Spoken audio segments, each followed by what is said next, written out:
What have you made of where Chelsea are at? I don't think we're particularly good. I don't think that we can get carried away with what happened against Wolverhampton Wanderers. I think we battered Wolves. It really did go our way, but it's important for us to acknowledge that Wolves struggled last year. Gary O'Neill did a remarkable job getting them to the position that they finished, and they lost their two best players. We signed Neto, Kilman went to West Ham, and they were left threadbare. I don't know where it's gone so wrong for Wolves, because fairly recently I thought they keep selling their best players. They keep selling their best players, but at one point they were really aspirational, weren't they?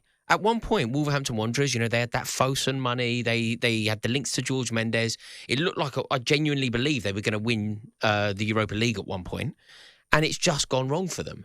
And look, I think they have their work cut out. I think Gary O'Neill's done a remarkable job there. I think that he will continue to do so. I think that he will keep them up. But it's unsustainable what's happening there. So look, we've battered a fairly average Wolves team. Winning away from home is always significant. Certainly scoring six goals is always significant. But ultimately, we've beaten a team that you would obviously expect us to beat. We've then drawn at home to Crystal Palace. Like Enzo Maresca hasn't won a home game. And just through no fault of his own now, but he's not going to have any opportunity to win a home game until about October. Like, we just don't, it just doesn't feature. It just doesn't go his way. So we should have beaten Crystal Palace. It's a poor result to draw at home to Palace, particularly from a winning position. And I mean, Manchester City just destroyed us, didn't they?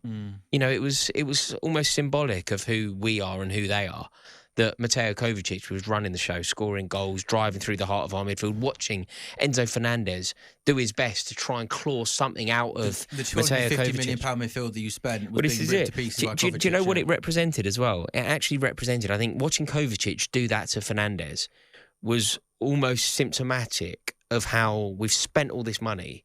We spent over £1 billion, and we've actually replaced a better team with a worse team. So the team that's gone, we've sold a team, a winning team. If you think about the team that left, the midfield that left, N'Golo Kante, Mateo Kovacic, Jorginho, I think that's probably a better trio than Enzo Fernandez, Caicedo, and if it's Lavia, I think that we've managed to spend. You can put. You've also sold as well. It was brilliant. I think that we've managed to buy a worse team for a lot of money than the team that we already had, the team that Clear Lake inherited.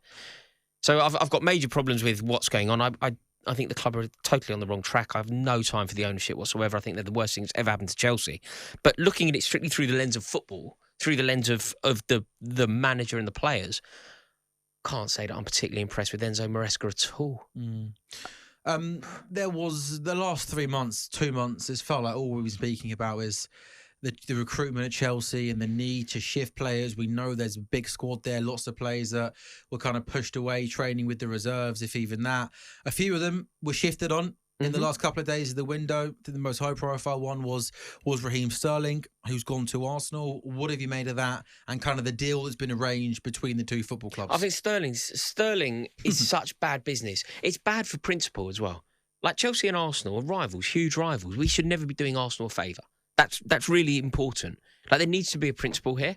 And I believe, maybe I'll be wrong here, but I believe that Raheem Sterling is a huge level player, big game player. Still? Yeah, I do. He's 29 years old, Sam. It's all very well for Enzo Maresca to freeze him out, but Raheem Sterling has already achieved by the age of 29 more than Enzo Maresca will ever dream of achieving. No, but that doesn't mean that just because he's done that, he's a guaranteed starter. It's a respect issue as well. Like, who do you think you are, freezing out Raheem Sterling at 29? Like, no one knows who you are. But you could argue his performances have dipped a lot over the past couple of seasons. You could argue that Enzo Maresca's ability has dipped if it ever reached the level. But he's the manager right now, and I don't think that it is the most outrageous decision in the world to not think Raheem Sterling I think is it's good a enough to be part horrific. of your plans. I think his approach to the Raheem Sterling thing was horrific. I think really, really stupid. But he's in a tough situation where, isn't he, when he's got this ridiculous... He can't have 50 lads training with him, can he? Do you know what I mean? No. And that's why I feel a bit sorry for him, because you're right, he's an experienced manager, and he's come into this really bizarre situation where he's got essentially 2 first-team squads. There you go, deal with it. Yeah, but what happened with Raheem Sterling on the eve of... Well, actually on the day of Chelsea's season starting? Well, I think the statement came out on the day, didn't it? Okay, so on the eve or, a couple of days before. Raheem Sterling, the club admitted that Raheem Sterling came back from his summer holiday early. He came back from his summer holiday early to start training, to try and have a season, to try and re-establish himself in the England setup. And by the way, I should make this perfectly clear. After performances last season, he should have come back early. Yeah. To work harder but because he was that's- terrible last season. Yeah, but wasn't that's not what happens. People can have bad seasons and still Sure. take their full holiday. He has decided to cut his holiday short and come back early, which I think is a testament to his professionalism and his also a sign from him to demonstrate quite how determined he is to have a big season. He's been told by the sporting directors that he's doing well and he's certainly in the plans of the manager, and then suddenly he's not in the squad. Think how big the squads are on a match day now. Surely the easiest thing to do is just put him in the squad. Just have him as an option. Instead of that, you make a statement, you embarrass him, and you leave him out of the squad altogether, making it unsustainable, making it clear that Raheem Sterling now has to leave. So you now box yourself into a position where you have a player on 300 grand a week, over 300 grand a week, who now has to leave because of the way that you've handled the situation. That's not Maresca's fault, though, is it? He's on 300 grand a week. No, well, Maresca knows what he's on. Maresca knows how awkward it will be. Maresca is fully aware of how awkward it will be to shift Raheem Sterling and to make an enemy of Raheem Sterling. Who's better, Madueke or Sterling? Who's better? Who's better right now? I'm not saying who's achieving I what mean, who's in better form at the moment is Madueke. Neto or Sterling, fully fit Neto. Rory. The point I'm making is, Rory, I think you're being really harsh on Maresca here. I think if anything, he should be applauded for going into a really tricky situation. We know he's got we all know what's happening at Chelsea Football Club, and if he doesn't think Raheem Sterling is good enough to be part of his plan, which I don't think is an outrageous omission, I don't think he's handled this situation badly at all. No, but I mean, to answer your question with a question. Wide, I think it's fair to say Raheem Sterling would be 6th, 7th choice best attacking player, you could argue, Rory. I would definitely disagree with that. But it's very simple to go, who's better, Madueke as of the last 3 games or Raheem Sterling? I mean, the answer, Madueke. I could easily go, who's better, Mudryk or Sterling? And the answer's Sterling. And Mudryk's still in the first team squad. Mm-hmm. So it isn't simply a case of who's better, because if it was, Mykhailo Mudryk would never play for the club again. And Raheem Sterling would most certainly be around the first team. So with regard to how that one progresses, I think time will tell. But the reason why you're saying he can be applauded and I'm saying it's a bad error, time will tell. One of us will be correct. The reason why I believe it will be me is because I think Raheem Sterling will have a big moment, a decisive moment in Arsenal potentially winning silverware. And if he does, then it's an atrocious decision from Chelsea, because Chelsea should never, ever strengthen Arsenal.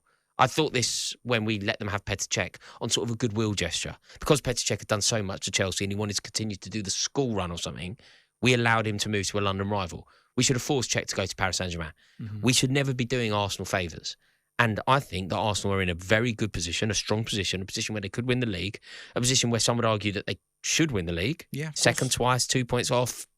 Improve the squad, improve the defence, most miserly defence. There's loads of reasons why they should win the league. One of the reasons why maybe they don't win the league is a lack of experience, a lack of know-how, a lack of picking up those points when it most matters. Do you know what Raheem Sterling takes into that dressing room? Mm-hmm. So much experience, so much know-how. So I think it's a really astute decision from Arsenal. Well, I think Arsenal's got a great deal, certainly in terms of the way the wages are being divided. I think. But we end up paying Arsenal to. Yeah, we're paying Arsenal 100 grand. Yeah. No, I'm saying from that side of things, it's been messy from Chelsea.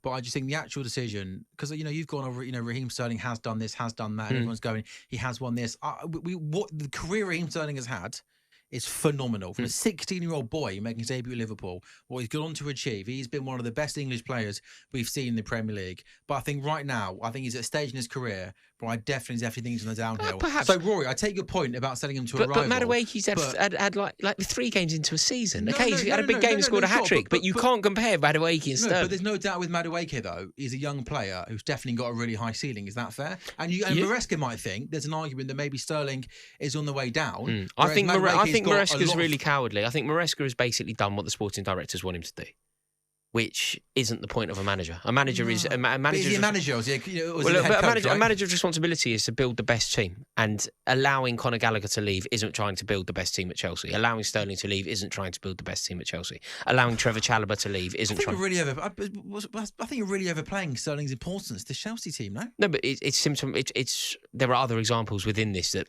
Conor Gallagher's a good example. I agree with you. Yeah, but Raheem Sterling is. Well, who's okay? How are we going to get top 4 now? We haven't got Raheem Sterling. Well, in terms of trying to build the best team, Raheem Sterling is a better player today. This isn't about the past. As of today, the better player than Mykhailo Mudryk. So if you're trying to build the best team, you want more first-team players that are better. Keeping Sterling makes sense if you're going to keep Mudryk. If it's truly through the lens of sporting brilliance. Ability, yeah. Sporting ability, Sterling is better than Mudryk. But Mudryk is an asset that the sporting director will want to increase in value. Of course, a lot younger as well. Young, and just an asset that they need to work. And I think the Enzo Maresca will have been brought in and told to make sure it works for Enzo Fernandez, which is another example of his cowardly approach because Enzo Fernandez isn't a very good player.